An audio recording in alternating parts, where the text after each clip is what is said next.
Hello everyone, welcome to study GS. आज हम discuss करेंगे section 112 of Indian evidence act 1872। Section 112 of Indian evidence act deals with presumption as to paternity.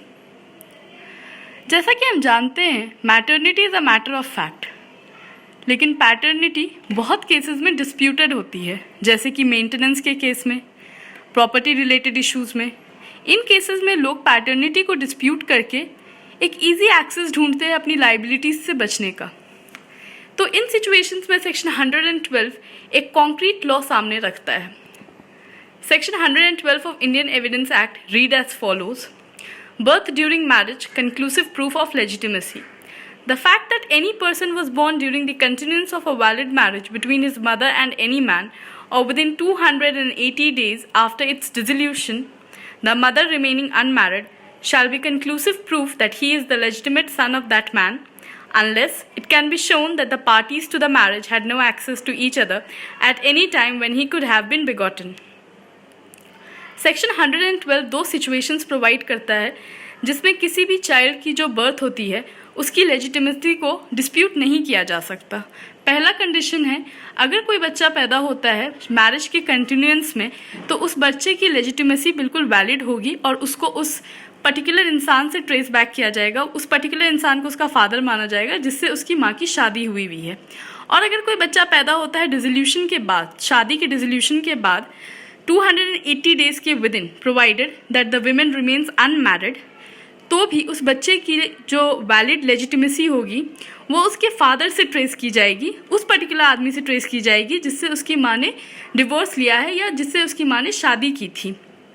तो इसमें बस एक condition है कि वो 280 डेज के विद इन पैदा होना चाहिए from the date of the dissolution of the marriage. Shall be the conclusive proof that he is the legitimate son of that man. लेकिन सेक्शन 112 एक एक्सेप्शन भी प्रोवाइड करता है, और ये सिर्फ एक ही एक्सेप्शन प्रोवाइड करता है, इन कंडीशन ऑफ नॉन एक्सेस। अगर कोई पार्टी ये दिखा देता है कि जब वो बच्चा कोई भी प्रोबेबल टाइम में जब वो बिगॉट हो सकता था या कंसीव हो सकता था, उस समय उस आदमी का उसकी माँ से कोई भी एक्सेस नहीं था, तो कोर्ट इस पर्टिकुलर ग्राउंड को एज अ एविडेंस ग्रांट करेगी और इसके ऊपर अपना जजमेंट बेस कर सकती है और उस इंसान को लाइबिलिटी से मुक्त कर सकती है। What is determined by section 112? Section 112 determine करता है पैटर्निटी। जैसा कि हम जानते हैं, maternity is a matter of fact, so 112 determines paternity. In case of dissolution of marriage and the woman being unmarried, within how many days the birth of the child is considered married? ये बात करता है dissolution of marriage की। जैसा मैंने आपको बताया, अगर किसी भी मैरिज का डिसोल्यूशन हो गया है और बच्चा 280 दिनों के अंदर from the date of the dissolution of the marriage पैदा होता है, provided that the women remains unmarried, तो उसके लेजिटिमेट फादर को उसी आदमी को बताया जाएगा जिससे उसकी माँ का डिवोर्स हुआ है। Section 112 come under which category of presumption? Indian evidence act 3 तरह के प्रिजम्पशन से डील करता है: मे presume, shell presume and conclusive proof. So section 112 comes under the third category of presumption, that is conclusive proof. Section 112 is considered by many as a presumption of morality. Section 112 को presumption of morality इसलिए कहते हैं क्योंकि ये एक तरह से औरत की chastity पे अपना मुहर लगाता है।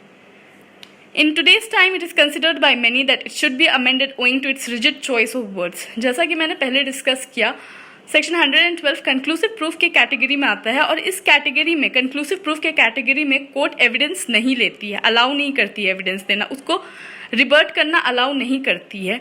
सिर्फ इस केस में, सेक्शन 112 के केस में, सिर्फ इस केस में वो अलाउ करेगी एविडेंस देना पैटर्निटी के डिस्प्यूटेड मैटर्स में, जब नॉन एक्सेस प्रूफ हो सकता है। इसी रेफरेंस में Indian evidence act amendment bill 2003 आई थी, जिसने ये सजेस्ट किया था कि सेक्शन 112 में एक अमेंडमेंट होनी चाहिए थी। और ये प्रपोज्ड अमेंडमेंट क्या है, आइए देखते हैं। It is conclusively established bye tests conducted at the expense of that man, namely medical test that at relevant time that man was impotent or sterile and is not the father of the child, blood test conducted with the consent of that man and his wife, and in the case of the child by permission of the court that that man is not the father of the child, DNA genetic printing test conducted with the consent of that man, and in the case of child by permission of the court that the man is not the father of the child. तो जैसा आप देख सकते हैं, medical test, blood test, DNA genetic printing test, इन तीनों test के बारे में मेंशन किया गया था उस अमेंडमेंट बिल में। और अगर इन तीनों टेस्ट में किसी भी 2 टेस्ट का रिजल्ट अगर सेम होता है, अगर पॉजिटिव होता है तो कोर्ट मान लेगी कि वही उसका लेजिटिमेट फादर है, और अगर नेगेटिव होता है तो कोर्ट उस पर्टिकुलर आदमी को इस लाइबिलिटी से मुक्त कर देगी कि वो उसका लेजिटिमेट फादर है और उसको उसकी रिस्पॉन्सिबिलिटी लेने की इन केस ऑफ मेंटेनेंस ज़रूरत नहीं है, या प्रॉपर्टी रिलेटेड इश्यूज जिसमें पैटर्निटी डिस्प्यूटेड होती है कभी कभी। Section 112 is not violative of Article 20 Clause 3. Article 20 Clause 3 of Indian Constitution deals with self-incrimination. In the case of Sharda versus Dharampal, AIR 2003, the Supreme Court in a 3-judge bench ruled that matrimonial courts have authority to submit person to blood test. Supreme court ने इस particular case में Sharda versus Dharmpal में ये rule out किया कि matrimonial courts को authority है कि वो पर्सन्स को ब्लड टेस्ट करने के लिए कहे। Such an order will not violate a person's right under article 20 clause 3। इसमें यह भी कहा गया है कि अगर कोर्ट अपनी ये पावर एक्सरसाइज करती है तो ये किसी भी पर्सन से उसके राइट अंडर 20 क्लॉज 3 को नहीं वायलेट करती है। Court shell exercise this authority only when the applicant had made a prima facie case and sufficient material is available before the court.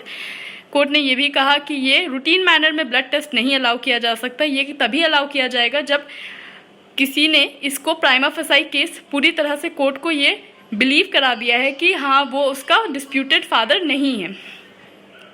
If the person does not submit oneself to the blood test, the court is eligible to draw an adverse opinion. इसमें यह भी कहा गया है कि अगर कोई आदमी कोर्ट के कहने के बाद भी अपने आप को ब्लड टेस्ट में अपना ब्लड टेस्ट नहीं कराता है तो कोर्ट इस केस में एक एडवर्स ओपिनियन उसके अगेंस्ट फॉर्म कर सकती है। Evolution of the jurisprudence under Section 112 of Indian Evidence Act. आइए देखते हैं कि 112 का jurisprudence कैसे इवॉल्व किया गया, क्योंकि इनिशियली इसमें ब्लड टेस्ट, DNA टेस्ट इन सारी की परमिशन नहीं थी। तो इस रेफरेंस में ये केस है Gautam Kundu versus state of West Bengal, AIR 1993 SC 2295। The court summarized the law as follows. The court in India cannot order blood test as a matter of course. जैसा कि मैंने आपको पहले भी कहा कि रूटीन वे में इसको ऑर्डर नहीं किया जा सकता। Whether applications are made for such prayer in order to have roving inquiry, the prayer for blood test cannot be entertained. There must be a strong prima facie case which the husband must establish non-access order to dispel the presumption under Section 112. ऐसी blood test की authority court तभी देगी जब उस आदमी ने एक prima facie case make out कर लिया है कोर्ट के सामने, कोर्ट को यकीन दिला दिया है कि हाँ नॉन एक्सेस था, तो इस ग्राउंड पे आप प्लीज़ इस ब्लड टेस्ट की या DNA फिंगरप्रिंटिंग टेस्ट की अथॉरिटी एक्सरसाइज करें, तो उन केसेस में ही कोर्ट एक्सरसाइज करेगी। The court must examine as to what would be the consequence of ordering the blood test, whether it will have the effect of branding the child as bastard and the mother as an unchaste woman. Court को blood test order करने के consequences को भी examine करना है। Court को ये देखना होगा कि क्या ब्लड टेस्ट की वजह से चाइल्ड को एक बुरे नाम से जाना जाएगा सोसाइटी में, या वो ब्लड टेस्ट उस औरत की चैस्टिटी पे क्वेश्चन मार्क बन जाएगा। No one can be compelled to give a blood sample. Court ने अंत में ये कहा कि किसी को भी ब्लड सैंपल देने के लिए मजबूर नहीं किया जा सकता। DNA test prevails over conclusiveness of section 112। जैसा कि मैंने आपको कहा कि सेक्शन 112 कंक्लूसिव प्रूफ से डील करता है, तो इस केस में जनरली कोर्ट्स एविडेंसेस नहीं अलाउ करती है, लेकिन DNA test shall prevail over conclusiveness of section 112। ये पर्टिकुलर जजमेंट आई थी Nandlal Vasudev Badwik versus Lata Nandlal Badwik, AR 2014 SC 932। Although Section 112 raises a presumption of law, but the same is rebuttable when there is a conflict between the conclusive proof envisaged under law and any scientific advancement which is accepted by the world at large, the latter shall prevail. इसमें साफ रूप से ये कह दिया गया था अगर DNA टेस्ट होता है तो उसके जो रिजल्ट्स आएंगे that will be the conclusive proof, कि अगर वो पॉजिटिव आता है तो उसको उसका लेजिटिमेट फादर बताया जाएगा, और अगर वो नेगेटिव आता है तो उसको उस लाइबिलिटी से मुक्त कर दिया जाएगा। तो DNA टेस्ट जो होगा